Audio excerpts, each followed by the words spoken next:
மகாதேவா சித்தவேசா சிவசிதம்பரம்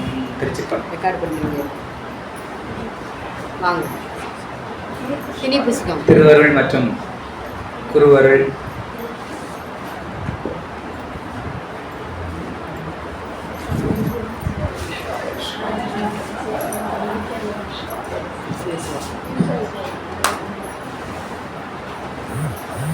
திருவருள் குருவருள் மற்றும் மாதவ சிவஞான சுவாமிகள் திருவடிகளையும் வணங்கி அடியார் பெருமக்களுடைய கமலபாதங்களையும் வணங்கி கடந்த வகுப்பிலே நாம் சிந்தித்து கொண்டிருக்கின்ற நீர் அணிந்த மெய்யன் அப்படிங்கிற தலைப்பில் தான் நம்ம சிந்திச்சு கொண்டிருக்கிறோம். அதனுடைய தொடர்ச்சியை இந்த வகுப்பிலையும் சிந்திக்கலாம் என்று இந்த சபைக்கும் அடியார் பெருமக்களுடைய கமலபாதங்களையும் வணங்கி அடியனுடைய இந்த உரையை ஆரம்பிக்கின்றேன். கடந்த வகுப்புல நம்ம பார்த்தோம், நீர் அணிந்த மெய்யன்ல திருநீர்ல எத்தனை வகை இருக்குது பார்த்தோமா இல்லையா? எத்தனை வகைகள் இருக்கிறது, அது எப்படி தயாரிக்கிறாங்க அப்படிங்கிறதெல்லாம் பார்த்தோம். அதுக்கு வேறு பெயர்கள் என்ன அப்படிங்கிறதெல்லாம் பார்த்தோம். அந்த வேறு பெயர்கள் ரட்சை, சாரம், பஸ்மம், பசிதம், விபூதி அப்படிங்கிறதெல்லாம் பார்த்தோம். வகையில கல்பம், அணுகல்பம், உபகல்பம், அகல்பம் அப்படின்னு பார்த்தோம். அப்போ திருநீர் தயாரிக்கிறது அப்படின்னா அதை சுத்தப்படுத்துவது, அந்த சாணத்தை எடுத்து நீற்றப்படுவது நீர் அப்படிங்கிறதுல பார்த்தோம். சரியா? அதுல எந்தெந்த தானங்கள்லாம் இடலாம் நம்ம திருநீர் அப்படின்னு பார்த்தோம். நமக்கு 32 தானத்துல இடலாம், 16 தானத்துல இடலாம், சரியா? 8 இடத்துல இடலாம், 5 இடத்துல இடலாம், 3 இடத்துலன்னு நம்ம பார்த்தோம். அதெல்லாம் எந்தெந்த அதி தெய்வங்கள் அந்த இடத்துலலாம் இருக்கிறாங்க அப்படிங்கிறதும் பார்த்தோம். ஆனா நம்ம பொதுவா எல்லாரும் பூசக்கூடியது, நம்ம வழிபாடு பண்றவங்க, அனுஷ்டானம் பண்றதா இருந்தாலும் சரி, சிவபூஜை எடுத்து பண்றவங்களா இருந்தாலும் சரி, தீட்சை அப்படின்னு எடுத்தாச்சுனாலே அவங்க பூசக்கூடிய தானங்கள் எத்தனை? 16. சரியா? இந்த 16 தானங்கள்ல நம்ம பூசுறோம். அப்ப தீட்சை பெற்றவர்கள் பூசக்கூடிய, பெறாதவங்ககிட்ட பூசக்கூடாதுன்னு பார்த்துருக்குறோம். தீட்சை பெறாதவங்ககிட்ட தீட்சை வாங்கினவங்க நம்ம பூசக்கூடாது அப்படின்னு பார்த்தோம். இப்ப இந்த திருநீர்ல பூசிக்கிட்டு வர்றத பார்த்துக்கிட்டு இருக்கிறோம் இல்லையா? அதனுடைய தொடர்ச்சி தான் எப்பவும் இருக்குது. நம்ம நடைபாதையில போய்கிட்டு இருக்கும் போதோ இல்ல அசுத்தமான இடத்துலயோ அந்த இடங்கள்லாம் என்ன பண்ணக்கூடாது? திருநீரை பூசக்கூடாது. ஏற்கனவே சொன்னோம், குனிந்து கொண்டு பூசக்கூடாது, சிரித்து கொண்டு பேசிக்கொண்டு அப்படிலாம் பூசக்கூடாதுன்னு பார்த்தோம். கண்ணாடி பார்த்தலாம் பூசக்கூடாது அப்படிங்கிறதெல்லாம் பார்த்தோம். அதே போல அசுத்தமான இடத்துல திருநீரை திறக்கக்கூடாது. சரியா? அந்த டாய்லெட் பக்கம் அந்த மாதிரிலாம் இருக்கு இல்லையா, மலை ஜலம் கழிக்கக்கூடிய இடம், அந்த பக்கத்துலலாம் நின்று அதை திறந்து நம்ம பூசக்கூடாது அங்கெல்லாம் நின்று. அதே மாதிரி நடைபாதையில் நடந்துக்கிட்டே பூசுறது அந்த மாதிரியும் பூசக்கூடாது. ஆனால் கோயிலெல்லாம் நிறைய நேரம் அப்படிதான் செய்கிறோம். அதனால திருநீரை வாங்கிட்டு நடந்துக்கிட்டே போவோம், அதனால பூசிக்கிட்டே இது பண்றோம். அப்படி நடந்து கொண்டே பூசக்கூடாது. சரி, இப்ப இதெல்லாம் சரி. பெண்களுக்கு இது முக்கியமா, பெண்களுக்கு தான் நிறைய திருநீர் பூசியிருப்பீங்க, நெற்றி நிறைய பூசியிருப்பீங்க. திருநீருக்கு மேல சந்தன குங்குமத்தை வைக்கக்கூடாது. சரியா? சந்தன குங்குமம் வைக்கக்கூடிய இடம் அப்படின்னா உருவ மத்தி மட்டும்தான். திருநீர் நல்லா பட்டையா பூசிட்டு நடு நெத்தியில சந்தனத்தையும் குங்குமத்தையும் என்ன பண்ணக்கூடாது? வைக்க கூடாது. ஏன்னா திருநீருக்கு மேலான பொருள் எதுவுமே கிடையாது. அதனால அதுக்கு கீழே தான் நம்ம என்ன பண்ணணும்? பூசணும். ஆண்களா இருந்தாலும் அதுதான், சந்தன குங்குமம் வைக்கிறதா இருந்தா உருவ மத்தி மட்டும்தான், நடு நெற்றி கிடையாது. சரியா? நடு நெற்றினா நெற்றி ஃபுல்லா இதுதான் இருக்கணும், திருநீர் மட்டும்தான் இருக்கணும். அதுதான் சிறப்பு. சரி, இப்ப நம்ம இந்த 16 இடத்துல பூசுறோம் அப்படின்னு சொல்றோம். 16 இடத்துல எல்லா பக்கமும் ஒண்ணு போல பூசுறோமா? இல்ல, அளவு வித்தியாசப்படுது. ஏன் அந்த அளவு? அதுக்கு காரணம் வேணும் இல்லையா? எந்தெந்த இடத்துலலாம் அதிகமா பூசுறோம் அப்படின்னா நெற்றி, மார்பு, தோல், இந்த 3 இடத்துலையும் தான் அதிகமா நிறைய நீளமா பூசுறோம். மற்றபடி உச்சந்தலையிலிருந்து கையில, தொப்புள் பக்கம், காலுங்கெல்லாம் பூசுறது எல்லாமே நம்ம என்ன பண்றோம்? 1 இன்ச் அளவு தான். சரியா? கொஞ்சமா தான் பூசுறோம். ஏன் இந்த இடத்துல அதிகமா பூசுறோம் அப்படின்னா அந்த 3 அங்கம் இந்த உடம்புக்கு முக்கியமான அங்கம். அதனால அங்கம் அப்படிங்கிறதுனால அதுல அதிகமா பூசுறோம். சரியா? மற்ற இடம் பிரத்யங்கம். மற்ற தானங்கள் எல்லாமே பிரத்யங்கம் அப்படின்னு சொல்லுது. அதனால அங்கத்துக்கும் பிரத்யங்கத்துக்கும் வித்தியாசம் இருக்கணும். அதனால அது அதிகமா பூசுறோம். சரி, இந்த 16 இடம் பூசுறோம் இல்லையா, அது கண்டிப்பா யாரு பூச வேண்டியது? அவங்க அதுல ஒரு இடத்த கூட குறைக்க கூடாது. எப்பவும் பூசினாலும் அந்த 16 இடத்துல பூசணும். அது யாரு அப்படின்னா ஞான தீட்சை வாங்கினவங்க, 3வது தீட்சைன்னு சொல்றோம் இல்லையா, நிர்வாண தீட்சை.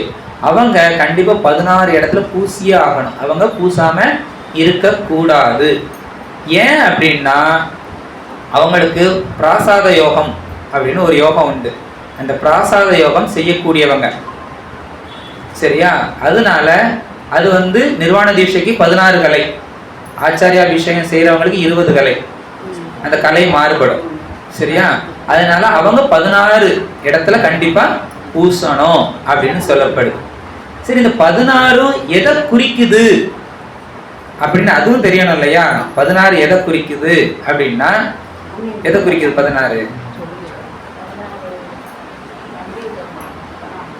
16ங்கிறது 16 பேர்களா? சூப்பர், அக்காவும் மாதிரியும் தம்பியும்.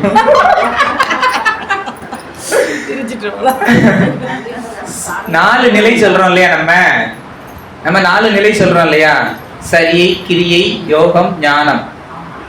அந்த 4ல 4. அப்ப சரியில் 4, கிரியையில் 4, யோகத்தில் 4, ஞானத்தில் 4. அப்ப நான்கு எத்தனை? 16. அந்த ஞானத்தில் ஞானம் நமக்கு கடைசி வரைக்கும் ஞானத்துல ஞானம் விளங்கணும் அப்படிங்கிறதுக்காக தான் இந்த 16 இடத்துலயும் பூசுறோம் அப்படின்னு விஸ்வ சாதாக்கியம் அப்படிங்கிற நூல்ல சொல்லப்பட்டிருக்கிறது அப்படின்னு ஐயா சொல்லியிருக்கிறாரு. சரியா? ஒவ்வொருக்கும் விளக்கம் கேட்டிருக்குது. அப்ப கேட்க போய் தான் அவரோட விளக்கம் நம்மளால சொல்ல முடியுது. சரியா? அப்போ இந்த 16 இடத்துலயும் பூசுறோம் இல்லையா, 16 இடத்துல பூசினாலே அவங்க யாரு ஆயிடுறாங்க அப்படின்னா நமக்கு 63 நாயன்மார்கள்ட்ட சொல்றோம் இல்லையா, முழு நீர் பூசிய முனிவர்கள்னு சொல்றோம் இல்லையா. இந்த 16 இடத்துல பூசியாச்சுனாலே நம்மளும் என்ன ஆயிடுறோம்? அந்த முனிவர் ஆயிடுறோம். சரியா? வெளியில போங்க சொல்லிருங்க. என்னது சொல்லணும்? 16 இடம். அதான் போன வகுப்புல சொல்லியாச்சுல 16 இடம். இல்ல இடம் சொல்லிட்டோம், பேரும் சொல்லிட்டேன் இல்ல நானு. அதுக்கு என்ன பேர் இல்ல, அதான் சரியில் சரி சரி அந்த 4 சரியில 4, கிரியையில 4, யோகத்துல 4, ஞானத்துல 4. அதான் 16. இந்த 16ம் விளங்கணும் அப்படிங்கிறது 16 கலைகள் விளங்கணும் அப்படிங்கிறது தான் அது 16 இது. சரி சரி. பூசுறன்னு விஸ்வ சாதாக்கியம் அப்படிங்கிற நூல்ல சொல்லப்பட்டிருக்குது. சரியா? அடுத்து இன்னொரு நூல்ல பார்க்கும்போது சொல்லி இருக்குது 16 இடத்துல பூசினாலே நம்ம யார் ஆயிடுறோம்? முழு நீர் பூசிய முனிவர்கள் ஆயிடுறோம் அப்படின்னு சொல்லி இருக்குது. சரி, இதெல்லாம் பூசக்கூடிய தானங்கள். இனிமே அதனால என்ன நன்மை கிடைக்குது அப்படின்னு முதல்ல நன்மை பார்க்கலாமா, இல்ல அதை நிந்தித்தா என்ன தண்டனை கிடைக்கணும்? முதல்ல தண்டனையை பார்ப்போமா? நன்மையை பார்ப்போம். சரி, இந்த திருநீர் அணிகிறதுனால பாவங்கள் நீங்கும் அப்படின்னு முதல்ல சொல்லப்பட்டிருக்கு. நம்ம செய்யற பாவங்கள் எல்லாம் நீங்கும். சாதாரணமா எடுத்துக்கிட்டா தலைவலி குணமாகும், நமக்கு நீர்க்கட்டு இருக்காது. சரியா? தலைவலின்னு சொன்னா அதுக்கு நம்ம பூசலாம். சரியா? நீர்க்கட்டை எடுக்கும். அடுத்து நம்ம இந்த பூசுற இடங்கள்லாம் நமக்கு என்னது இருக்குது? சக்கரங்கள் இருக்குது. இருக்குதா இல்லையா? உச்சில இருக்குது, நெற்றியில இருக்குது, தொண்டையில இருக்குது, மார்புல இருக்குது, தொப்புளுக்கு மேல இருக்குது. இந்த இடங்கள்லாம் அந்தந்த சக்கரங்களை இது என்ன பண்ணுது? தூண்டி விடப்படுகிறது அப்படின்னு சொல்லப்படுது. நம்மளுடைய அந்த சக்கரங்கள், உடம்புல உள்ள சக்கரங்களை தூண்டி விடுவதற்கும் இது உதவி செய்யுது அப்படின்னு சொல்லுது.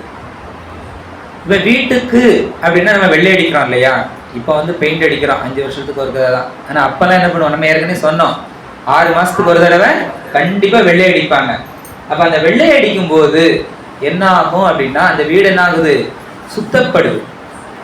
வெள்ளை அடிக்காம இருக்கிற வீடு எப்படி இருக்கும்? இருள் அடைஞ்சு பால் அடைஞ்சு போயிடும். இப்ப நிறைய கட்டடங்கள்லாம் ரோட்டோரம் பாக்குறோம், ரொம்ப நாள் ஆயிடுச்சு, அந்த கட்டடங்கள்லாம் பால் அடைஞ்சு போய் கிடக்கும், ஆளே இல்லாம முள் செடி எல்லாம் முளைச்சு இருக்கும் இல்லையா. அதுக்கு காரணம் என்ன அர்த்தம்? அந்த வீடு பாதுகாக்கப்படவில்லை அப்படின்னு அர்த்தம். அப்படித்தானேப்பா? பாதுகாக்கல. அதனால அந்த செடிகள் அந்த வீடு என்ன ஆகுது, பால் அடைஞ்சு விடுது.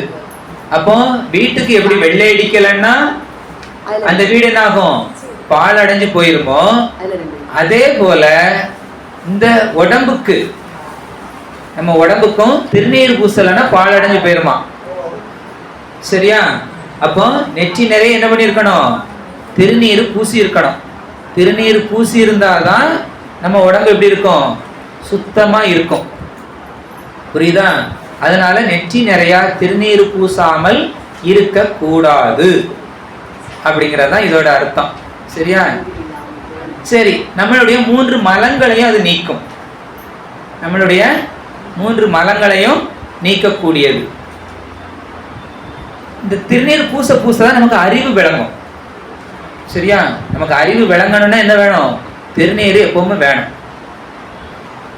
சரி, விபூதியால சரியா என்ன நன்மை அப்படின்னு ராமபிரானுக்கே சந்தேகம். அப்ப அவர் யார்கிட்ட கேட்கிறாரு அப்படின்னா அகஸ்திய பெருமான்கிட்ட கேட்கிறாரு, திருநீர் பூசுறதுனால என்ன நன்மை கிடைக்குது அப்படின்னு அவர் கேட்கிறாரு. அதுக்கு அகத்திய பெருமானுடைய வாக்க பாருங்க, பகை, தீராத வியாதி, மனநல பாதிப்பு, செய்வினை பாதிப்பு, இப்படி எதுவாக இருந்தாலும் விபூதியை அணிந்தால் அந்த பிரச்சனைகள் எல்லாம் தீரும் அப்படின்னு அகஸ்தியருடைய வாக்கு. யாருக்கு சொல்லியிருக்கிறாரு, ராமபிரானுக்கே சொல்லி கொடுத்திருக்கிறார். சரியா? அடுத்து மகாலட்சுமிக்கு பிடித்த ஒரு பொருள் அப்படின்னா விபூதி. அதை தண்ணியில விட்டுத்தான் அந்த அம்மா தினமும் நீராடுவார்கள் அப்படின்னு சொல்லப்பட்டிருக்குது. எவ்வளவுதான் நம்ம பாதகங்கள், பாதகங்கள் எத்தனை இருக்குது, 5 பஞ்ச மகா பாதகங்கள் செய்தவராக இருந்தாலும் திருநீற்றை துதித்து அதை அணிந்தார்கள் என்றால் அவர்களுக்கு அந்த பாவம் விலகி செல்வம் உடையவர்களாகவும் பரிசுத்தர் ஆகுவார்கள் அப்படின்னு சொல்லப்படுது. அப்போ பாதகத்திலேயே ரொம்ப கொடியதுன்னு சொல்றோம்.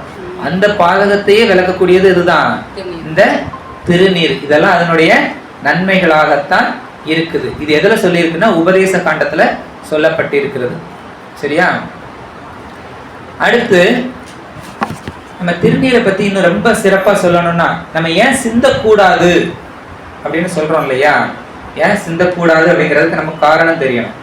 விஸ்வாமித்திரர் தெரியும் இல்லையா, அவர் வானுலகத்துல அப்படி மேலோடி பறந்து போகிறார். சரியா?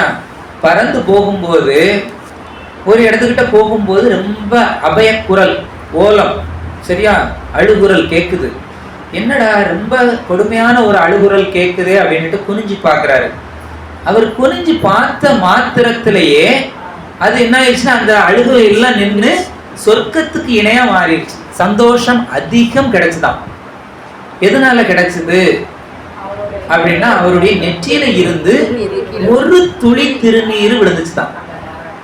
எங்க அப்படின்னா அது நரகத்துல. சரியா? நரக குழியில அந்த ஒரு துளி திருநீர் விழுந்ததனுடைய பலன் அது சொர்க்கமா மாறிச்சுதான். அப்ப அந்த திருநீருக்கு எவ்வளவு பலன் இருக்குதுன்னு பாருங்க. நம்ம எல்லாம் அதை பத்தி பேச முடியுமா? சொர்க்கத்தையே தரக்கூடியது, அந்த அளவுக்கு இன்பம். சரியா? அப்ப அதனுடைய பலனை நம்ம என்ன பண்ண முடியாது, அளவிடவே முடியாது. அந்த அளவுக்கு அது பெரிய ஒரு பொருள். சரியா? அதே போல ரொம்ப தரித்திரியம். சரியா? நம்மலாம் சொல்லுவோம் தரித்திரியம் பிடிச்சவன் அப்படின்லாம் சொல்றோம் இல்லையா. அப்படி ஒருத்தன் இருக்கிறான். அவன் என்ன பண்றான் அப்படின்னா, நமக்கு ரொம்ப கஷ்டமா இருக்குது அப்படின்ட்டு ஒரு ஜோதிடர்கிட்ட போய் பார்க்க போறான்.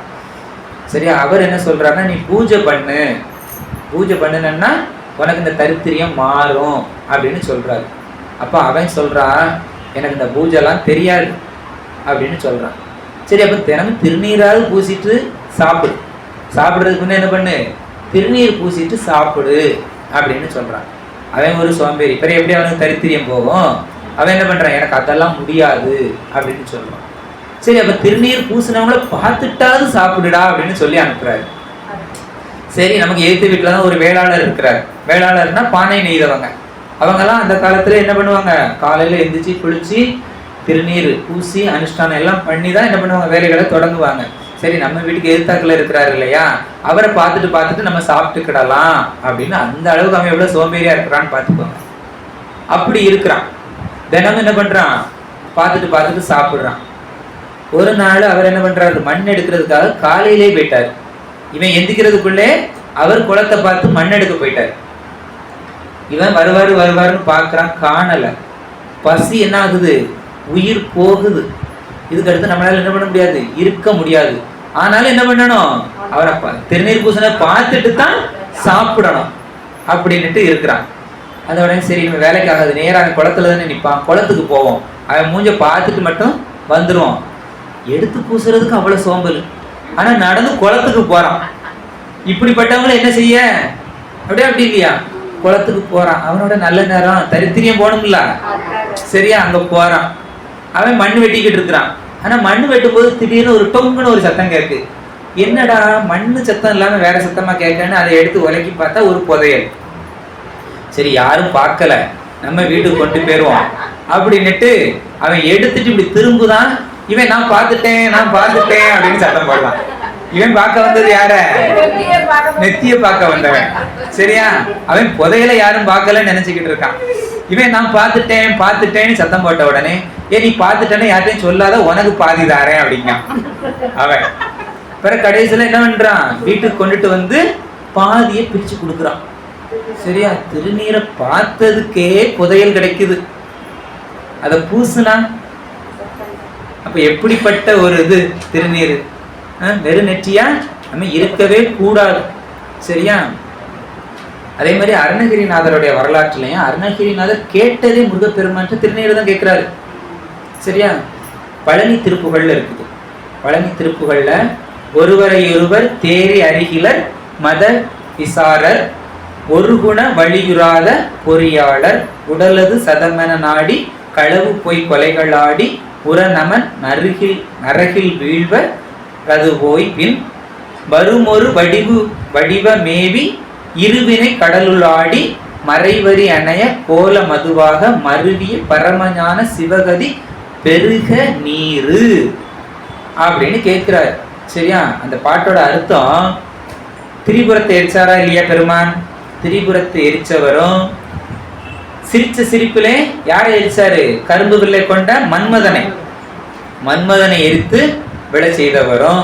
சரியா, நெற்றி கண்ணால சரியா அருள் புரிந்த மெய்ஞான குரு அவர் தான். சரியா, அப்படிப்பட்டவரும் லட்சுமி சரஸ்வதி மகேஸ்வரி இவர்களுடைய தலைவர் யாரு, பிரம்மா விஷ்ணு ருத்ரன். சரியா, இவங்களும் ஓதி அவர்கிட்ட என்னது வாங்கினாங்க, திருநீர் வாங்கினாங்க. சரியா, நடனம் ஆடி ஆடக்கூடிய பெருமான்கிட்ட ஓதி பெற்ற சரியா திருநீரை, அதுல இருந்து ஓதி பெற்ற திருநீரும் வாங்கினாங்க. ஓதி பெற்றது யாருன்னா குழந்தையர் முருகப்பெருமான். இவங்க கேட்டதுனாலதானே முருகப்பெருமான் அவதரிச்சாரு, தேவர்கள் எல்லாம் வேண்டுனதுனால. அப்படி பெற்ற குழந்தை அதான் முருகப்பெருமான் குழந்தைய. அவன் யாரு அப்படின்னா தேவர்களுக்கு தலைவன். சரியா, அவனும் அவன்கிட்ட யாரெல்லாம் கேட்டான்னா இந்திரன் பிரம்மா திருமால் இவங்கெல்லாம் அவனுடைய அடியை பண்ணிடுறாங்க. அப்படிப்பட்ட பெருமான்கிட்ட என்னத்தினால கேட்கிறாருன்னா, ஒருவர் சொல்றதை இன்னொருத்தர் கேட்க மாட்டாங்க. இப்ப நான் சொன்ன எங்க அக்கா கேட்க மாட்டாங்க, அவங்க சொல்ற கருத்து தான் சரிம்பாங்க. சரியா, இப்படி ஒவ்வொருத்தருக்கு கருத்து வித்தியாசம் இருக்குது இல்லையா, யாரு சொன்னாலும் யாரும் கேட்காத ஒரு மூடர்களா இருக்கிறோம் அப்படின்னு. அது நம்ம மட்டும் இல்ல, மதவாதிகளும் இருக்கிறாங்க அப்படின்னு. என்ன தம் மதங்களே சொல்றோமா இல்லையா, அவங்க மதம் தான் பெருசுன்னு சொல்றோம். சரியா, அப்படி சொல்றதுனால அப்படிப்பட்டவங்க இருந்து ஆராய்ச்சி பண்ணிக்கிட்டு இருக்கிறாங்க. பிறகு ஒரு கொள்கையை மட்டும் வச்சுக்கிட்டு நாங்க மட்டும்தான் அப்படின்னு, அதுக்கடுத்து ஒரு கொள்கையில நிலையில்லாத உடைய மக்களும். இப்ப பெருமான் அப்படின்னா பெருமானை பற்றணும்.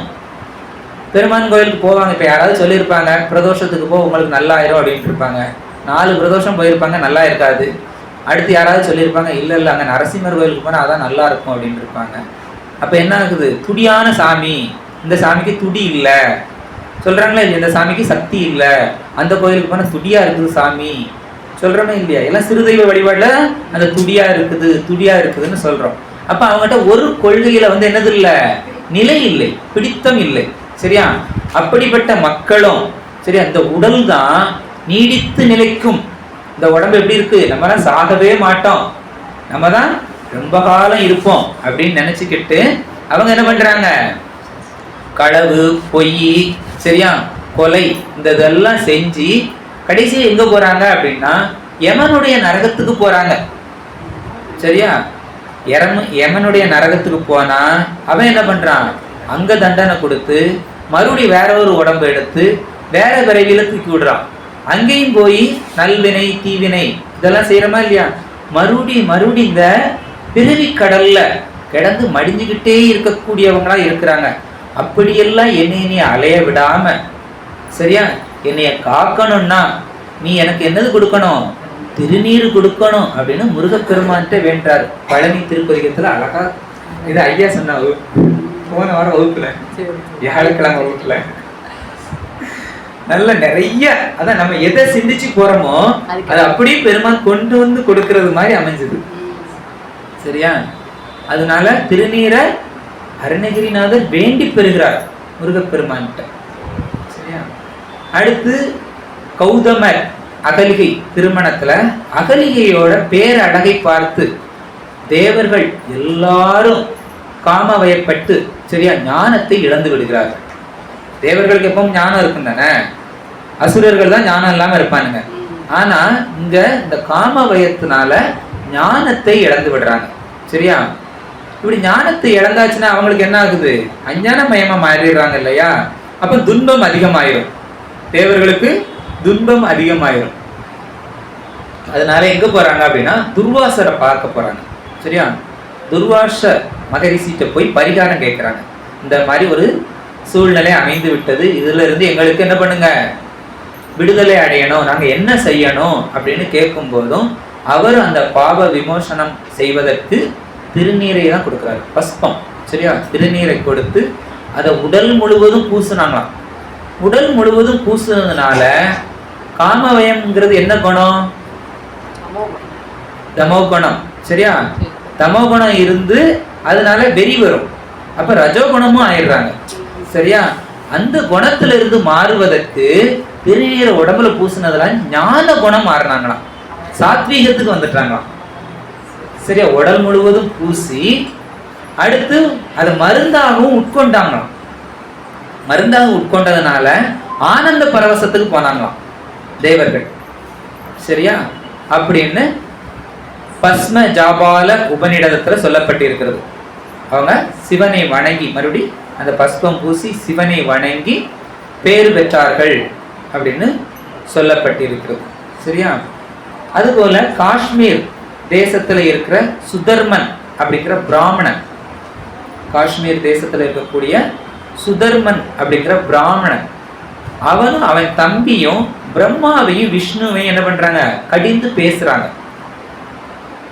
அவங்க கடிந்து பேசியதுனால அவங்க ரெண்டு பேரும் என்ன ஆயிடுறாங்க அப்படின்னா ஊமையா போயிடுறாங்க, முடவனாகவும் ஆகிவிடுகிறார்கள். ஊமையாகவும் போயிடுறாங்க, முடவனாகவும் ஆகிவிடுறாங்க. இந்த சாபத்தை போக்குவதற்கு ததீசி அப்படிங்கிற முனிவர்கிட்ட போகும்போது அவர் கொடுக்கறது எதுதான் கொடுக்கிறாரு, விபூதி தான் கொடுக்கிறாரு. விபூதி கொடுத்து தான் அந்த ஊமையாக இருந்ததையும் முடத்தையும் நீக்கிறாரு. யாருக்கு, அந்த சுதர்மன் அப்படிங்கிற பிராமணனுக்கு, அவனுக்கும் அவன் தம்பிக்கும். அடுத்து இன்னைக்கு காலையில பார்த்தோம், கரதத்தர் வரலாற பார்த்தோம். ஐயா ததீசி, ததீசி. சரியா, கரதத்தர் வரலாறுல விஷ்ணுவே கரதத்தரா வர்றாரு. வந்து ரெண்டு நட பழகும் போதே எங்கதான் போறாரு, சிவன் கோயிலுக்கு தான் போறாரு. உத்திராட்டத்தையும் திருநீரையும் விரும்பி கேட்கிறாரு, அடியவர்கள்ட்ட விரும்பி பூசி விடுங்கன்னு கேட்கிறாரு. சரியா, அப்ப பூசி அவர் என்ன ஆகுறாரு, அவர் மட்டும் பூசினது காணாதுன்னு அந்த ஊரையே சிவலோகத்துக்கு அனுப்புறாரு. சரியா, கடைசியா தான் அவர் போறாருன்னு ஐயா சொன்னாங்க. சரி, அப்போ எல்லாரையும் சிவகதி பெற வைக்கிறது எதுதான், திருநீர் தான். அதை செஞ்சது யாரு, விஷ்ணுவே செஞ்சார், கரதத்தரா வந்து. சரியா,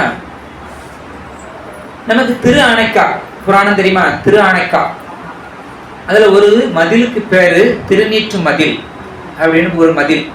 சரியா, ஒரு பிரகாரத்துக்கு பேரு திருநீற்று மதில். அந்த மதில் கெட்டும் போது கொடுக்கறதுக்கு கூலி கிடையாது. சரியா? அப்ப அந்த இடத்துக்கு ஒரு சித்தர் வருவாராம். அவர் திருநீர் கொடுப்பாராம். வீட்டுக்கு போய் பார்த்தா நம்ம செஞ்ச வேலைக்கு தகுந்தாக்கல அது பொற்காசா மாறுமா அப்படின்னு திரு ஆனைக்கா புராணத்துல திருநீற்றுடைய பெருமையை பத்தி சொல்லியிருக்குது. அந்த சித்தர் யாரு அப்படின்னா சிவபெருமான் தான். சரியா?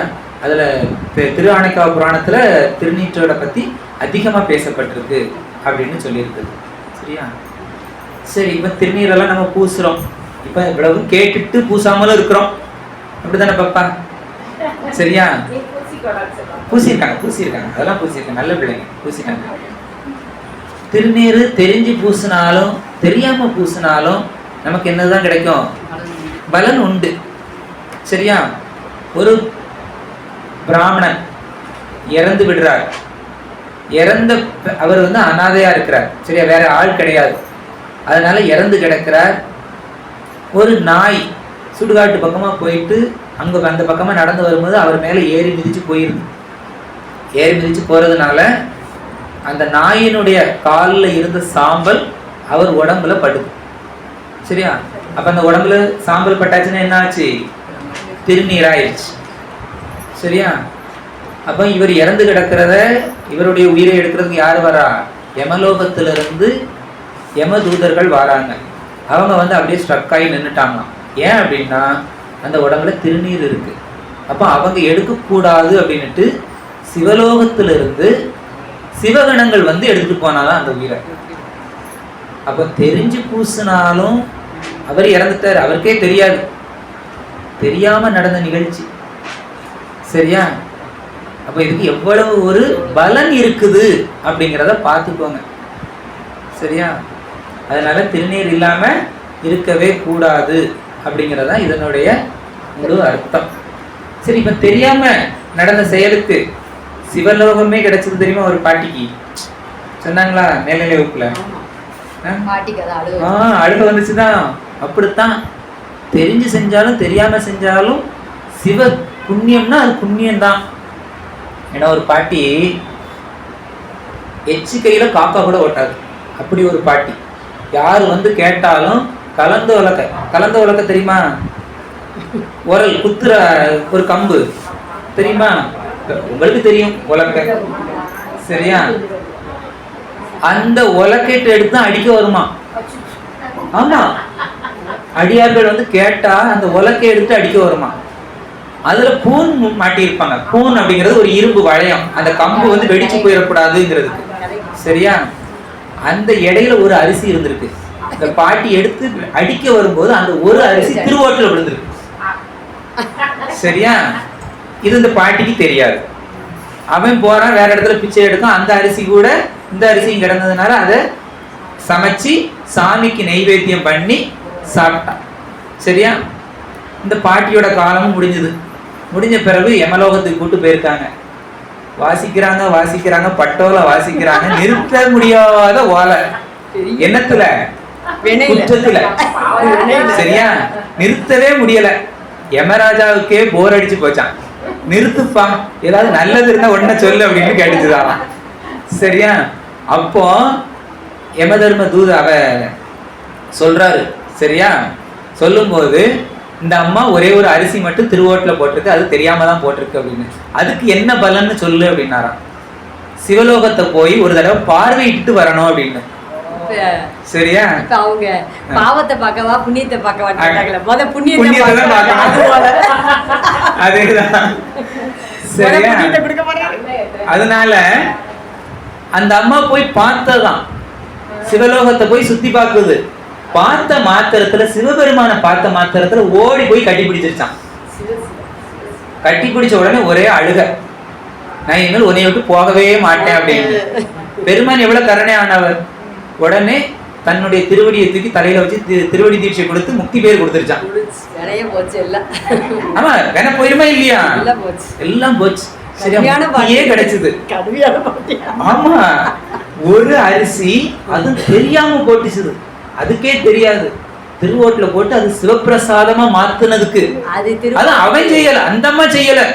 சிவப்பிரசாதமா மாத்துனது அந்த அம்மா செயல் கிடையாது, துறவி செஞ்சாரு. அப்ப தெரியாம ஒரு அரிசி போட்டதுக்கே முக்தி பேர் கிடைச்சதுன்னா அதே போலதான் இந்த திருநீர் இருக்கும். ஏன்னா திருநீர் வேறு சிவம் வேறு அல்ல, அதுல விளங்கி நிற்கக்கூடியவர் சிவபெருமான் தான். சரியா? அதனால திருநீரை நிந்திக்கவே கூடாது. அப்படிங்கறதுனால இனிமே நிந்திச்சா என்னென்னு பார்ப்போம் இப்போ. சரியா? புண்ணியத்தை முதல்ல சொல்லியாச்சு. சிவ சின்னங்களை சிவம் என நம்ம துணிய பற்றதுனால நம்ம சைவர்கள் எல்லாம் அதை சிவம் தான் சொல்றோம். சரியா? அப்படி நிந்தித்தால் சிவத்தையே நிந்திக்கிறது ஆகும். நீங்க பெருமானை போய் தனியாலாம் திட்ட வேண்டாம். திருநீரை திட்டிட்டீங்கன்னாலே சிவத்தையே திட்டினதாயிரும். அதே மாதிரி கோயில்ல திருநீரை வாங்கி அங்க உள்ள தூண்ல வச்சுட்டு வந்துட்டீங்கன்னா சிவம் வேண்டான்னு வச்சுட்டு வரீங்கன்னு அர்த்தமாயிரும். அதான அர்த்தம்? அப்படித்தான் சிவத்தை திருநீரை திட்டுனாலே சிவத்தை திட்டுனதா அர்த்தம். அப்ப திருநீரை வேண்டான்னு வச்சுட்டு வந்தாலும் சிவம் வேண்டான்னு வந்துடும். அதுதான் அர்த்தம். சரியா? அதனால திருநீரை தூர போடக்கூடாது. எப்ப தந்தாலும் எவ்வளவு தந்தாலும் அதை என்ன பண்ணணும்? பூசதான் செய்யணும். ஒரு துளி கூட சிந்தக்கூடாது. சரி, இப்ப பிரம்மகத்தி தோஷம், கோபத்தி தோஷம், சரியா, சிசு இந்த தோஷங்கள்லாம் இருக்கலாம், ஸ்ரீகத்தி, சரியா, இந்த 4 தோஷங்கள் இதெல்லாம் பெரிய பாவம் தான் சொல்றோம். இந்த பாவங்களை எல்லாம் போக்கணும்னாலும் சரியா போக்க முடியும். இந்த பாவங்களுக்கெல்லாம் பாவ விமோசனம் உண்டு. ஆனா விபூதிய நிந்தித்தால் விமோசனமே கிடையாது அப்படின்னு சொல்லப்படுது. சரியா? நம்ம பெரிய பெரிய பாவங்கள் சொல்றோம், அதுக்கு கூட பிரம்மகத்தி தோஷத்துக்கு கூட என்னது உண்டு? மாற்றுது உண்டு. ஆனா விபூதிக்கு சிவ சின்னங்களை, சரியா, அது உத்தராக்கமா இருக்கட்டும், திருநீரா இருக்கட்டும், ஜடாமுடியா இருக்கட்டும், இதெல்லாம் நம்ம நிந்தனை செய்தோம் அப்படின்னா அதுக்கு விமோசனமே கிடையாது அப்படின்னு சொல்லப்படுது. எவருக்கு நம்மள யாருக்கு இந்த சிவ சின்னங்கள் மேல நம்பிக்கை இல்லையோ, சரியா, அவங்களுக்கு எந்த கிரியையும் நம்ம சைவ கிரியைகள் செய்வதற்கு அதிகாரமே கிடையாது. சரியா? அது ஜாபால உபநிடதம் சொல்லுது. சரியா? எந்த கிரியையும் செய்யக்கூடாது. ஏன்னா திருநீர் பூசாம எந்த கிரியையும், கிரியைன்னா நம்ம ஒவ்வொரு இது செய்யறோம் இல்லையா, காரியங்கள், அதெல்லாம் செய்யக்கூடாது அப்படின்னு சொல்லுது. அதனால திருநீர் இல்லாம சிவத்தை குறிச்சி முன்னிறுத்தி எதுவும் செய்ய முடியாது. இந்த சிவ சின்னங்கள் தரித்த பெரியவர்கள், சரியா, அவங்கள கீழ் மக்கள் நிந்திக்கிறார்களோ அவர்களை அரசன் ஆராய்ச்சியின்றி தண்டிக்கலாமா. இப்ப யாராவது ஒருத்தங்களை திருநீர் பூசிருக்கிறவங்கள யாராவது குற்றம் சொன்னா அப்படின்னா அது மன்னன்கிட்ட போய் நிக்குது அப்படின்னா மன்னன் என்ன பண்ணக்கூடாது? ஏன் எதுக்குன்னு காரணம் கேட்கவே கூடாது, உடனே தண்டனை கொடுக்கணுமா. அந்த அளவுக்கு அதுக்கு கடுமையான தண்டனை அப்படிங்கிறத அதுல சொல்லப்பட்டிருக்கிறது. எதுல அப்படின்னா பராசர ஸ்மிருதி, பராசர ஸ்மிருதி, ஸ்மிருதி நூல்ல சொல்லப்பட்டிருக்கிறது. ஸ்மிருதி நூல்கள் எல்லாம் இதுதானே, அதை பத்தி சரியா ஒவ்வொரு யுகத்துக்கு தகுந்தாக்கல அந்த நூல்கள் மாறக்கூடியது, சட்ட திட்டம் அதை பத்தி சொல்லியிருக்கு. இந்த வேதத்துல விதிக்கப்பட்ட திருநீரும் உத்திராக்கத்தையும் பிராமணனே ஆனாலும் சரியா, நம்ம சொல்ற குலத்துல பிராமண குலம் உயர்ந்ததுன்னு சொல்றோம், அவங்களே ஆனாலும் அதெல்லாம் அணியாம விட்டுட்டு போயிட்டாங்க, சரியா, இல்ல அணியாம அனுஷ்டானம் ஏதாவது செய்தார்கள் அப்படின்னா பதிதன், அவங்க எதாவது மாறுறாங்க அப்படின்னா பதிதன், பதிதன் அப்படின்னா சண்டாளன்,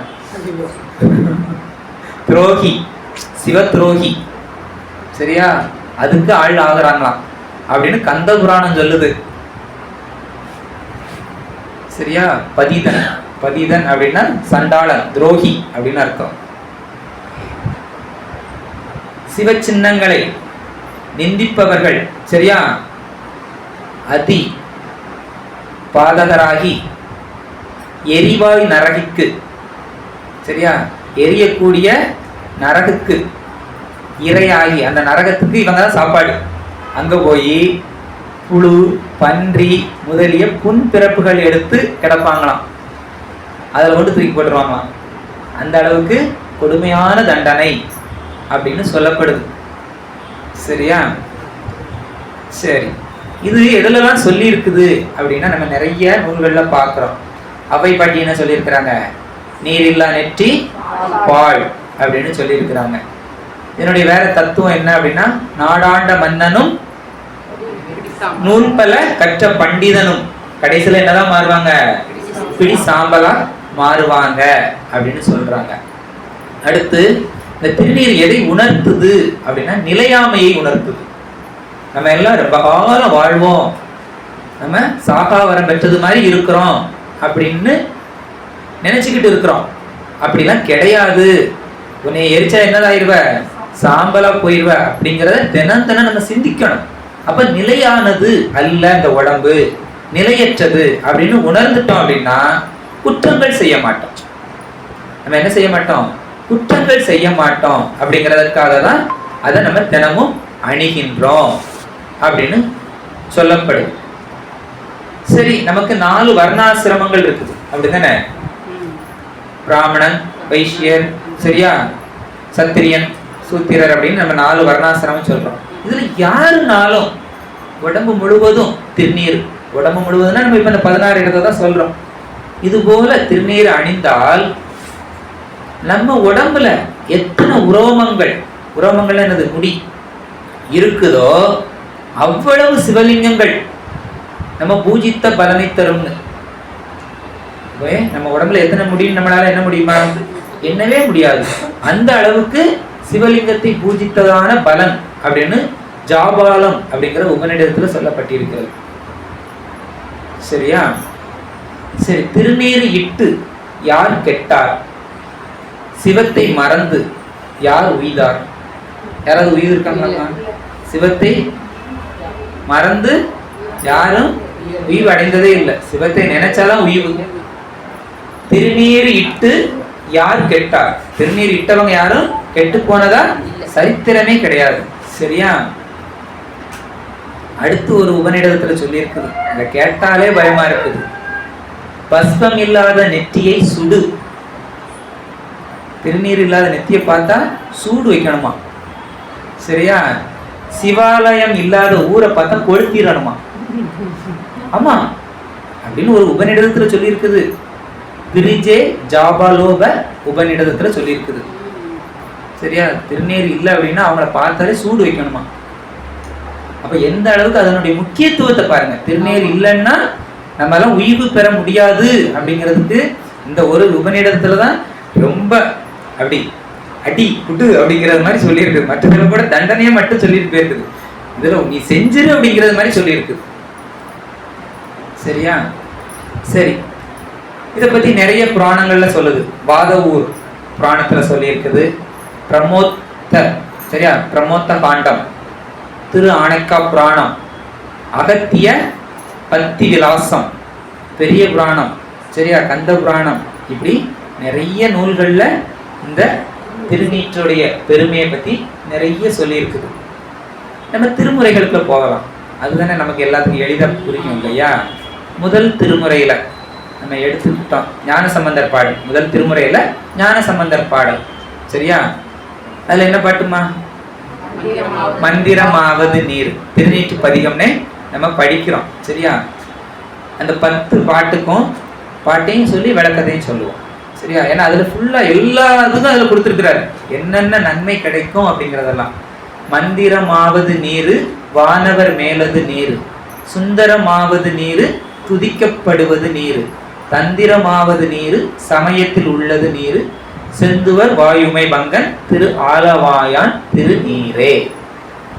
இது ஆலவாய் திருப்பதிகம், திருநீற்று பதிகம் நம்ம சொல்றோம். ஆலவாய்னா என்னது? பாம்போட வாய். ஆமா, அது வந்து பொதுவா சித்தாந்தம் படிக்காதவங்க சொல்லலாம். சித்தாந்தம் படிச்சவங்களுக்கு நம்ம ஐயா வேற விளக்கம் கொடுத்திருக்கிறாரு.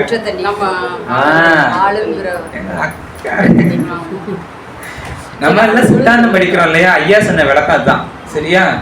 ஞானசம்பந்த பெருமானுக்கு நம்ம சொக்கநாதர் சொன்னது, மக்கள் நம்ம ஆன்மாக்கள்கிட்ட இருக்கிற குற்றம், ஆன்மாக்கள்கிட்ட இருக்கிறது விஷம் தானே குற்றம், அந்த விஷத்தை அவர் நீக்கிறாராம். அதுக்கு ஓமையோட சொன்னாரு. நான் மதுரை வகுப்புல இருக்கும்போது எப்படி தெரியுமா, பிறந்த குழந்தைக்கு வாயில சளி பிடிக்கும், சளி இருக்கும், சளி பிடிக்காது, சளி இருக்கும், துப்ப தெரியாது. ஆனா நம்ம என்ன பண்ணுவோம், தாய் அந்த பிள்ளைக்கு துப்ப தெரியாது, எடுக்க தெரியாது, நம்ம கைவிட்டுலாம் எடுக்க மாட்டோம். ஏன்னா நம்ம விரல்லாம் விட மாட்டோம். சரியா, வாய் வச்சு உரிவோம். தாய் வாயை வச்சு உரிஞ்சிருவாங்க. அது அழுக்குதான். ஆனா தாய் அதை அழுக்குன்னு பார்க்க மாட்டாங்க.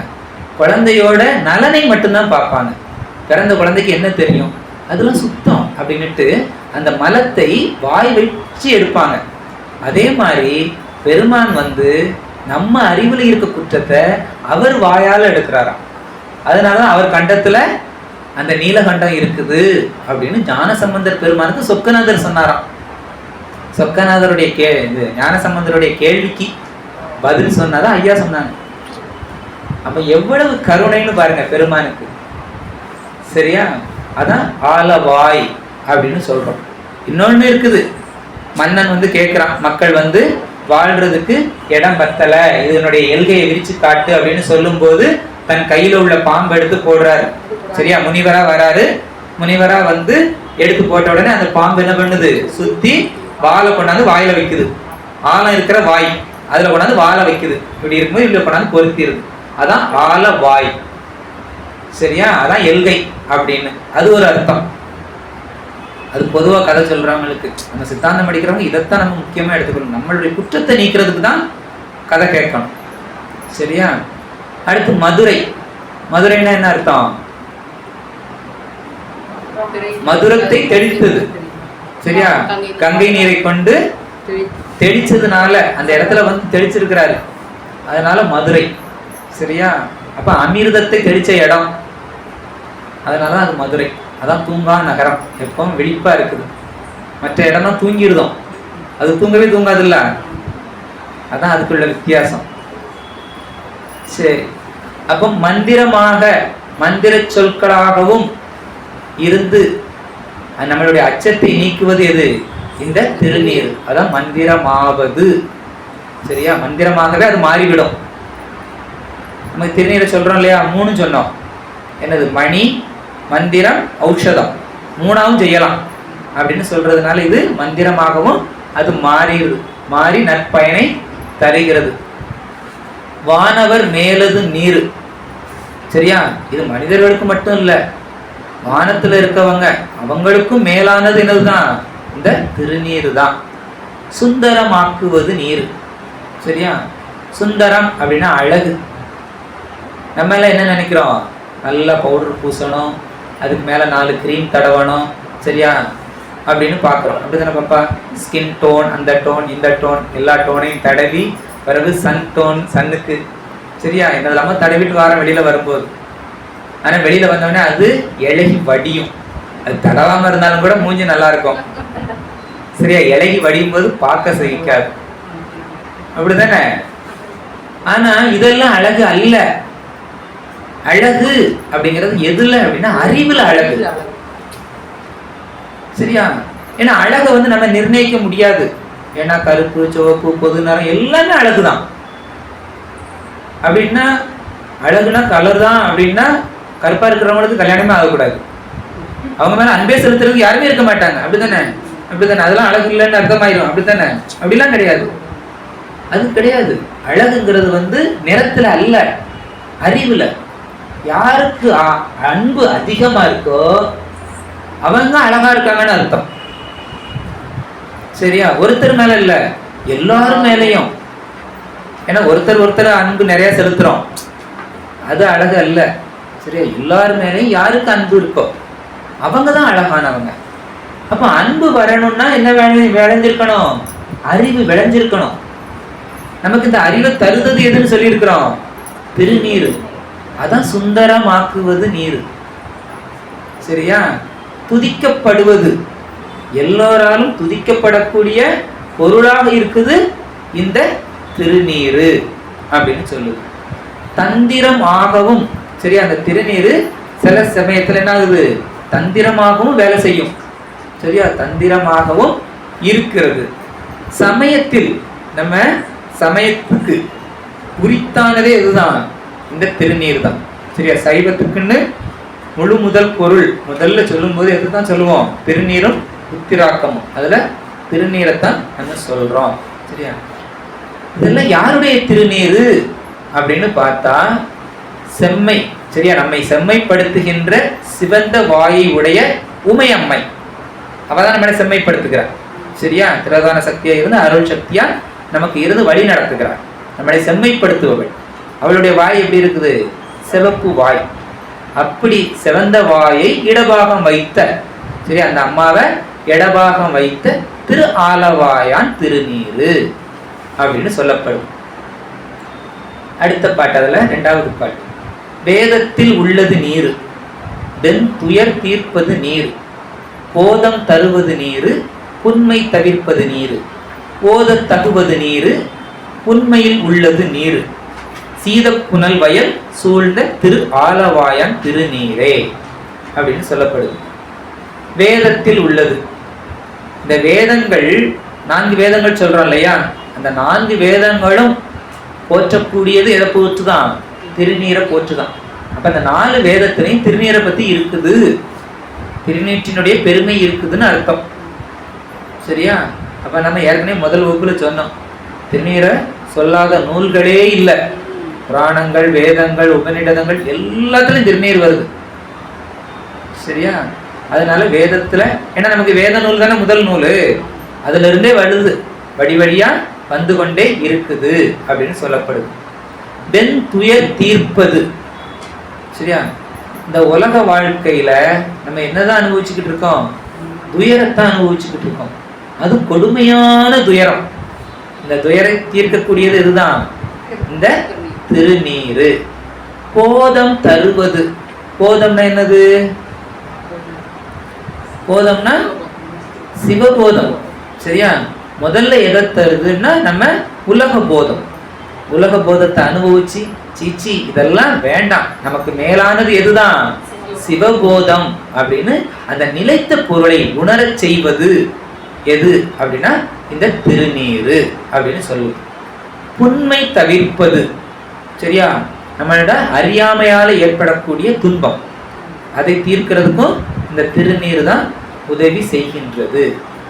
ஓத தகுவது. ஓத தகுவது, நம்ம ஓதுறாங்க இல்லையா? வேதங்கள் ஓதுறதுக்கு, சரியா, யாகசாலைக்கு எல்லாத்துக்குமே என்னதான் தேவைப்படுது? இந்த திருநீர் தேவைப்படுது.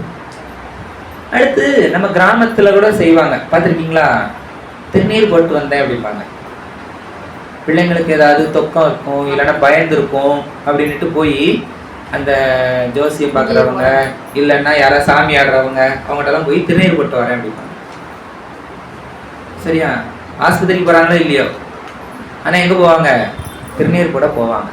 ஏன்னா நம்பிக்கை. திருநீர் வந்து அவ்வளவுக்கு வேலை செய்யும். சரியா? ஆனால் போட்டுட்டு வந்தோடனே சரியாகவும் ஆயிரும்.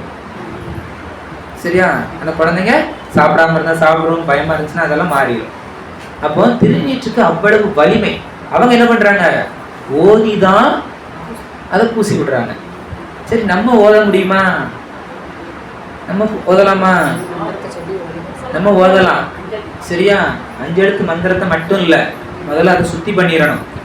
நம்ம எப்படி திருநீட்டுக்கு சுத்தி பண்ணுதோமோ அந்த பஞ்சபிரம மந்திரம், ஷடங்க மந்திரம் எல்லாம் சொல்லி, சரியா, பஞ்ச கலா மந்திரம் எல்லாம் சொல்லி, நம்ம மூல மந்திரத்தை சொல்லி என்ன வேணும்னு நினச்சி வேண்டி அவங்களுக்கு பூசி விட்டால் அவங்களுடைய அந்த வினை குறையும், எல்லாம் மாறத்தான் செய்யும், நோய் தீரத்தான் செய்யும். அதனால் பூச முடியாதுன்னா கிடையாது, நம்மளும் ஓதலாம். சரியா? அதனால ஓத தகுவது நீர், உண்மையில் உள்ளது நீர். உண்மை அப்படின்னா என்னது? காலையில் சொன்னாங்கல்ல, அனுபவம். சரியா? நமக்கு அனுபவத்தை, சிவ அனுபவத்தை தருவது நிலைத்த பொருள், அது இந்த திருநீரு. இது எங்க உள்ள திருநீரு அப்படின்னா சீத புனல் வயல் சூழ்ந்த திரு ஆலவாயான் திருநீரே அப்படின்னு 2வது பாட்டு சொல்றார். முதல் பாட்டுக்கு உமையம்மையை சொல்றார், இங்க 2வது பாட்டுக்கு சீத புனல். சரியா? புனல் அப்படின்னா என்னது? நீர், நீர்கள், நீர் நிறைந்த வயல்களை உடைய. சரியா? அதை சுத்தி ஆலவாயான் நகரத்தை சுத்தியே தான் இருக்கு, நல்ல விளைநிலங்கள் இருக்குது. செழிப்பா இருக்குது நகரம் அப்படிங்கிறத சொல்றார். அப்படிப்பட்ட இடத்துல இருக்கக்கூடிய திரு ஆலவாயான் திருநீரே அப்படின்னு சொல்றாரு. மூணாவது பாட்டில் சொல்றாரு, முக்தி தருவது நீர், முனிவர் அணிவது நீர், சத்தியமாவது நீர், தக்கோர் புகழ்வது நீர், பத்தி தருவது நீர், பறவை இனியது நீர், சித்தி தருவது நீர், திரு ஆலவாயான் திருநீரே. முக்தி நமக்கு எல்லாத்துக்கும் வேண்டி நிற்கிறது, அதைத்தான் நிற்கிறோம், அப்படிதானே? முக்திக்காக தான் நம்ம இந்த ஓட்டம் ஓடுறோம். பெருமானு நம்ம கூட ஓடுறது அதுக்குத்தான். இவனை எப்படியாவது முக்தி அடைய வச்சிடணும், இவங்களை எப்படியாவது முக்தி அடைய வச்சிடணும்னா அவரும் வாராரு. அதனாலதான் முந்தி எந்திக்காங்க, முக்தி அடைஞ்சிரும் அப்படின்னு. சரியா, ஆளா போறாங்க முக்திக்கு. முக்தி இன்பத்தை, நமக்கு அந்த இன்பத்தை தரக்கூடியது இதுதான், அந்த திருநீர். அடுத்து முனிவர்கள் அணியும் பெருமை உடையது. நம்ம சொன்னோம் இல்லையா, 16 இடத்துல பூசியாச்சுனாலே என்னதுதான்? முனிவர்கள் தான். சரியா, முழு நீர் பூசிய முனிவர்கள், அப்படிப்பட்டவங்க அணியக்கூடியது. அப்போ நம்மளும் முனிவர் ஆகணும். முனிவர்னா என்ன அர்த்தம்? ஆமா, உலகத்தை முனிந்தவர்கள், அந்த உலக பற்றை விட்டவர்கள். சரியா, உலகத்து மேல பற்று இருக்காது, ஆனா உலகத்துலதான் இருப்பாங்க. சரியா, உலகத்தோட இருந்து உலக பற்றை விட்டவர்கள். பெருமான் எப்படி மங்கையோடு இருந்து யோகம் செய்வாரோ அதுபோல அவங்க உலகத்தோடு இருந்து கொண்டு உலக பற்றில இருக்காம சிவப்பற்றில இருப்பாங்க, அவங்கதான் முனிவர்கள். சத்தியமாவது நீர். சரியா, எல்லா காலத்திலையும் மேலாக விளங்கி நிற்கக்கூடியது உண்மை சத்தியத்தை தருவது எதுதான் அப்படின்னா அந்த திருநீர். தக்கோர் புகழ்வது. தக்கோர் அப்படின்னா யாரு அப்படின்னா மேலானவர்கள், உலகத்துல மேலானவர்கள். இந்த உலகத்துல மேலானவர்கள் அப்படின்னா சிவ ஒழுக்கத்தில் நிற்பவர்கள். சரியா, சிவ ஒழுக்கத்தில் நிற்கிறவங்க தான் மேலானவர்கள் அப்படின்னு சொல்றோம். அவங்களுக்கு அவங்களும் அணியக்கூடியது, அவங்களும் புகழ்ந்து அணியக்கூடியது இந்த திருநீரு. பக்தி தருவது. இந்த மண் உயிர்களுக்கு, இந்த உயிர்களுக்கு எல்லாத்துக்கும் நம்மளுக்கு பக்தியை தருவது எதுதான் அப்படின்னா இந்த திருநீரு. பரவ இனியது. சரியா, பரவுதல் அப்படின்னா என்னது? பரவுதல், போற்றுதல், பரவுதல். போற்றுதல்னா முன்னிலை, பரவுதல்னா படர்க்கை, எல்லா இடத்துலையும். சரியா, இருந்து அதுல இனிமையை தருவது. எங்க இருந்தனாலும் அந்த திருநீரை நினைச்சாலே நமக்கு என்னதுதான்? இனிமையை தரக்கூடியது. சித்தி தருவது நீர். சித்தி அப்படின்னா என்னது? சித்தி 231 304 அட்டமா சித்திகள், 8 சித்திகள். சரியா, அந்த சித்தியை தருவது. சரி, இந்த சித்தி அதெல்லாம் நம்ம சொல்றோம். அந்த சித்திகள் என்னது? அனிமா, மகிமா, கரிமா சொல்றோம் இல்லையா? அது எல்லாமே நமக்கு என்னது அப்படின்னா பாசஞானம். அதுலலாம் ஆட்பட்டு விட்டோம் அப்படின்னா நமக்கு முக்தி பேர் கிடைக்காது. ஆனா அது கிடைக்கிறதுக்கு ரொம்ப தவம் செய்யணும். சரியா, சித்தி கேள்விப்பட்டிருக்கிறீங்களாம்மா? சித்தி நாடகம் தான் தெரியுமா? சித்தி தெரியுமா? உங்க வீட்டு சித்தி இருக்காங்களா? உங்களுக்கு சித்தி இருக்காங்களா? அவங்கள்ட்ட போய் கேளுங்க. சரியா, சித்தி அப்படின்னா சித்திகள், 8 சித்திகள், சித்து வகைகள். சரியா, அதுக்கு தவம் வேணும். இப்போ ஒரு பொருள் இருக்குன்னு வச்சுக்கோங்களேன், 1 கிலோ பஞ்சு தான் இருக்கும். பஞ்சை பார்க்க எப்படி இருக்கும்? 1 கிலோ பஞ்சு லேசாக தானே இருக்கும், கனமா இருக்குமா? இரும்பு 1 கிலோ பஞ்சு 1 கிலோ இரும்பு எது கனமா இருக்கும்? அப்படியா? யாரு சொன்னா? வெயிட் தானே, இரும்பு தானே வெயிட்டா இருக்கும்.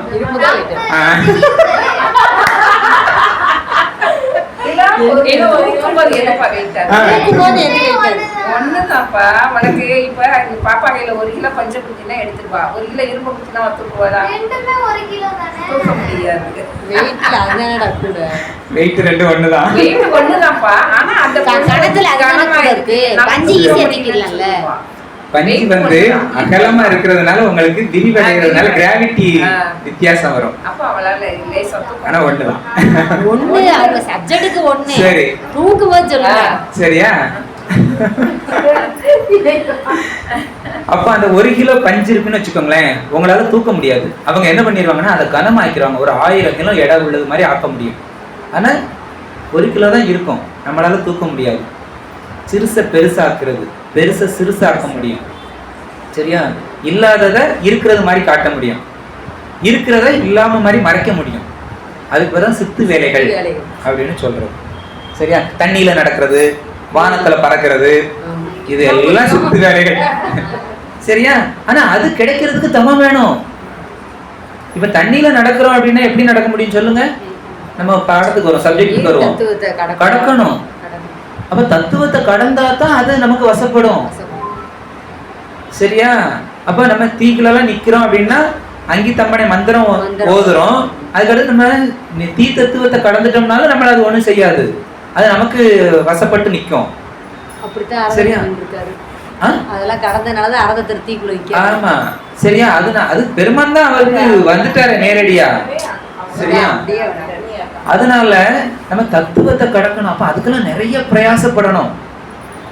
சரியா? அவ்வளவு செஞ்சாதான் இந்த இதே கிடைக்கும். அப்ப முக்தி கிடைக்கணும்னா எவ்வளவு பிரயாசப்படணும். சரியா? இதெல்லாம் தரக்கூடியது இந்த திருநீர். திருநீரை பூசிக்கிட்டு தான் நீங்க அப்படிலாம் செய்ய வேண்டாம், இதையே கிடைக்க வச்சிரும் அப்படின்னு சொல்றாரு. ஆனா அதுல போய் மயங்கிடக்கூடாது. நம்மளுக்கு மயக்கம் இதெல்லாம் வரணும், பக்திக்கு வரணும் பெருமான் மேல. அதை இது நினைச்சிட்டு இதுல எப்பா நம்ம தான் பெரிய ஆளு, நான் தண்ணியில நடக்கேன், அப்ப எல்லாரும் என்னைய பாக்குறாங்க ரசிக்கிறாங்கன்ட்டு அதுல நின்ற கூடாதுன்னு சொல்லுது. சரியா? அதனால அந்த சித்திகள் எல்லாம் ஆகாதது. ஆனா அதையும் தரக்கூடியது எது? இந்த திருநீரு. அது எப்படிப்பட்ட திருநீரு அப்படின்னா இந்த ஆலவாயான் திருநீரு அப்படின்னு சொல்லப்படுது. காண இனியது நீரு, கவினை தருவது நீரு, பேணி அணிபவர்க்கெல்லாம் பெருமை கொடுப்பது நீரு, மானன் தகைவது நீரு, மதியை தருவது நீரு, சேனன் தருவது நீரு, திரு ஆலவாயான் திருநீரே அப்படின்னு சொல்லுது. திருநீரை அணிந்தவர்களை கண்டால் அன்பர்கள் இனிமை கொள்வார்கள். சரியா? இப்ப நல்லா நெற்றி நிறைய திருநீர் பூசிட்டு போங்க, நீங்க எந்த காட்டுக்குள்ள எந்த நேரத்துல போனாலும் உங்களை ஒரு ஆளும் தொந்தரவு செய்ய மாட்டாங்க. சரியா? எடுத்து கைகூப்பி வணக்கம் தான் சொல்லுவாங்க. அந்த அளவுக்கு அந்த திருநீரை பார்த்தாலே என்ன ஆகும்? நம்ம மேல மதிப்பும் மரியாதையும் வந்துடும். சரியா? அப்படிப்பட்டது இந்த நீர். அதான் காண இனியது நீர். அதை பார்த்தாலே அவங்களுக்கு, அவங்க எவ்வளவு கெட்டவங்களா இருந்தாலும் சரி, அவங்க மனசையே அது மாத்தி விட்டுரும் இந்த திருநீர். சரியா? நம்மளாம் ஏதாவது ஒரு இடத்துல பஸ்ஸுக்கு நிற்கும், பஸ் இல்லை அப்படின்னா ஏதாவது ஒரு டாக்ஸிக்காரங்க போனாங்கன்னா சாமி வாங்க ஏறிக்கோங்க அப்படிமா. ஏன்னா நம்ம திருநீரை பார்த்த உடனே, நான் என்ன இல்லை, நிறைய பேர் என்கிட்டயே சொல்லியிருக்கிறாங்க. சரியா? எங்கள் ஊரில் அடியார்கள் நிறையா இருக்கிறாங்க. சரியா? அவங்கெல்லாம் திருநீர் பூசியிருப்பாங்க. நம்ம பார்த்தாலும் சொல்லுவாங்க, இன்னைக்கு நான் பஸ்ஸுக்கு நின்னேன், ஆனால் ஒருத்தவங்க வந்தாங்க, என்னை திருநீர் பூசியிருக்கிறத பார்த்தோன்னே என்னை ஏற்றிட்டு வந்துட்டாங்க அப்படிப்பாங்க. அப்போ அந்த அளவுக்கு மதிப்பு தரக்கூடியது. சரியா? அப்போ எல்லாருக்கும் அது என்ன ஆகுது? இன்பத்தை தரக்கூடியது. அதனால காண இனியது. கவினை தருவது. சரியா? கவினை அப்படின்னா அழகை தருவது. அழகை தருவதும் அந்த திருநீர் தான். பேணி அணிபவர்களுக்கெல்லாம் பெருமை கொடுப்பது. சரியா? அதை பேணணும், அதனுடைய விருப்பத்தோட பேணி அணியணும். அவங்களுக்கெல்லாம் என்ன செய்யும்? பெருமையைத்தான் தரும், என்றுமே சிறுமை தராது. சரியா? பெருமையை கொடுப்பது நீர். மானம் தகைவது. சரியா? நமக்கு வல்லமை தருவது. சரியா? வல்லமை தருவதும் இந்த திருநீர் தான். மதியை தருவது. சரியா? நமக்கு நல்ல அறிவை தருவது. மானம் தகைவது, அதுல வந்து இறப்பை தடுப்பது. ஏன் இறப்பை தடுக்கணும்? பிறக்காம இருக்கிறதுக்கு தான். சரி, இறக்காமலே இருந்துட்டோம்னா பிறக்க வேண்டியதில்லை, அது ஒரு அர்த்தம். ஆனா இறப்பை தவிர்ப்பது. எப்படினாலும் இந்த உடம்பு ஒரு நாளைக்கு போகத்தானே போகுது. சரியா? ஆனா இந்த உடம்பு இருந்தாதான் நம்ம என்ன பண்ண முடியும்? அந்த நீரை அணிய முடியும், சாதனை செய்ய முடியும். அப்ப நம்ம வாழ்நாளை கூட்ட வேணும். பொசுக்குன்னு போயிட்டோம்னா பலன் இல்லாம போயிடும். மண்பான கதை சொன்னமே இல்லையா? அதுதான். சரியா? அப்ப நமக்கு கேட்டீங்களா மண்பான கதை? கேட்கல, தெரியாதப்ப உங்களுக்கு. சரியா? அப்ப நமக்கு என்ன இருக்கணும்? சாதனை செய்வதற்கு இந்த உடம்பு வேணும். அப்ப இறப்பை தவிர்க்கணும். அதுக்குதான் நம்ம மூச்சு பயிற்சி செய்யறோம். மூச்சு பயிற்சி செய்ய செய்ய என்ன ஆகும்? நம்மளுடைய வாழ்நாள் கூடும். சரியா? வாழ்நாள் கூட கூட என்ன ஆகும்? நமக்கு வாய்ப்பு இருக்கு, சாதனை செய்யறதுக்கு வாய்ப்பு இருக்கு, உலகத்தை அனுபவிக்கிறதுக்கு இல்ல. சரியா? அதனால இறப்பை தடுக்குது. சேனம் தருவது நீர், நமக்கு உயர்வை தரக்கூடியது. திரு ஆலவாயான் திருநீரே அப்படின்னு சொல்லப்படுது. பூச இனியது நீர், புண்ணியமாவது நீர், பேச இனியது நீர், பெருந்தவத்தோர்களுக்கு எல்லாம் ஆசை கெடுப்பது நீர், அந்தமாவது நீர், தேசம் புகழ்வது நீர், திரு ஆலவாயான் திருநீரே. பூச இனியது. சரியா? நம்ம ஏன் மேனி ஃபுல்லா பூசுறோம்? அருள் உடம்ப ஆக்குறதுக்கு. சரியா? மெய்யாக்குவதற்கு. சரி, இந்த உடம்பு பொய் தானே, வேற ஏன் மெய்ன்னு சொல்றோம்? மெய்யான பொருள் உள்ள இருக்கு, அதனால.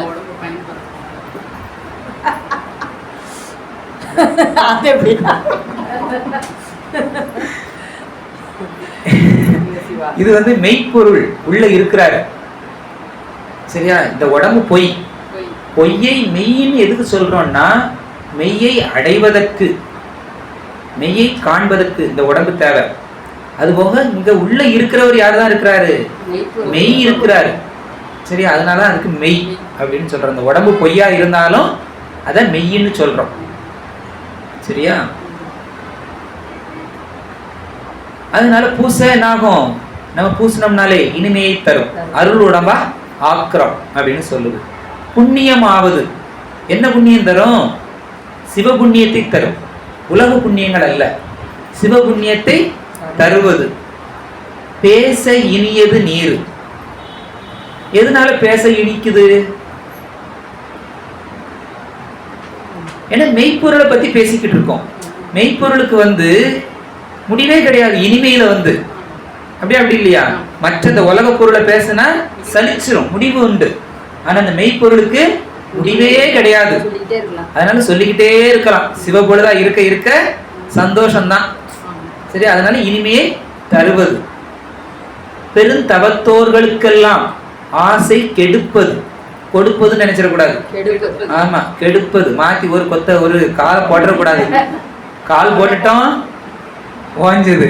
சரியா? ஆமா, காலை எடுக்கணும். ஆசையை கெடுப்பது. சரியா? உலகப்பற்று, உலகப்பற்றெல்லாம் நீக்கக்கூடியது. உயர்ந்த நிலைக்கு போனாலும் நம்ம சொன்னல, வேம்புதுன்ற புழு லேச திரும்பி பார்த்துட்டா வந்துடும். அதெல்லாம் கெடுக்கக்கூடியது என்னது? இந்த நீர். ஏன் அப்படின்னா, இந்த நீரை பூச பூச நம்மளுக்கு குற்றம் செய்யணுங்கிற எண்ணமே வராது. சரியா? குற்றம் செய்யணுங்கிற எண்ணமே வராது. அதனாலதான் அது நீரு அப்படின்னு சொல்றோம். அந்தமாவது நீர், எல்லாவற்றிற்கும் அந்தமா இருக்கக்கூடியது இந்த திருநீர் தான். அப்படிதானே?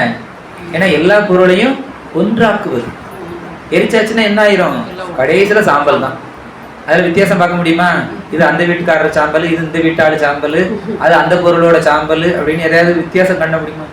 எல்லாத்தையும் ஒரு சேர ஆக்கிறோம், அந்தமாக்கி விடும். சரியா? அதுல பாகுபாடே இல்லாம ஆக்கி விடக்கூடியது அந்தமாவது. தேசம் புகழ்வது நீர். சரியா? நம்ம நாட்டுல மட்டும் இல்ல, உலக நாடுகள் மட்டும் இல்ல.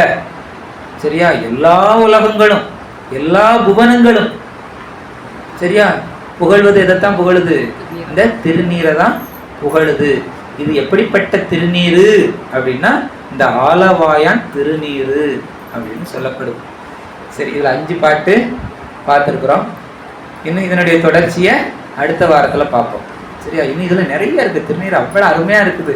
திருநீர் 3 பகுதியா இருக்கு. ஆமா, ஆனா இதெல்லாம் இன்னும் கடைசியில இன்னும் முடிக்கல. ஏன் நீர் அணிந்த மெய்யன் அப்படிங்கிறதுக்கு கடைசியில ஒரு 4 நூல்கள்ல சொல்லப்பட்டிருக்கு. ரொம்ப அருமை. அப்படி மெய் சிலிர்க்குது, நினைச்சாலே அழுக வரும். இப்படி பெருமானுடைய இதுல உண்டு. அது நல்லா சொல்லுவோம். மெய்ப்பொருள் நாயனார் வரலாறு எல்லாம் வரும். சொல்லுவோம். இப்படி வரலாறுகள் எல்லாம் முழுசும் பார்த்தோம்னாலாம் 10 வகுப்பு போட்டாலும் காணாது. சரியா? இதே அடியனுக்கு தெரிஞ்ச அளவு சும்மா லேஸ் மாசாதான் எடுத்து இது பண்ணியிருக்கிறோம். நிறையலாம் இது பண்ணணும் அப்படின்னாலாம் அது சொல்ல முடியாத அளவுக்கு இருக்குது திருநீர். சரியா? சும்மா 2-3 இதை மைக்கை இது பண்ணிக்கோங்கம்மா. வாழ்த்து குருமரம் வாழ்த்து குருநாதர் வாழ்த்து. வளாது பெய்க மலிவளம் சுரக்க மன்னன் பொன்முறை அரசு செய்க குறையில்லாது உயிர்கள் வாழ்க நான்மறை அறங்கள் ஓங்க நல்தவம் வேள்வி மல்க மென்மைகொள் சைவ நீதி விளங்குக உலகமெல்லாம் மென்மைகொள் சைவ நீதி விளங்குக உலகமெல்லாம்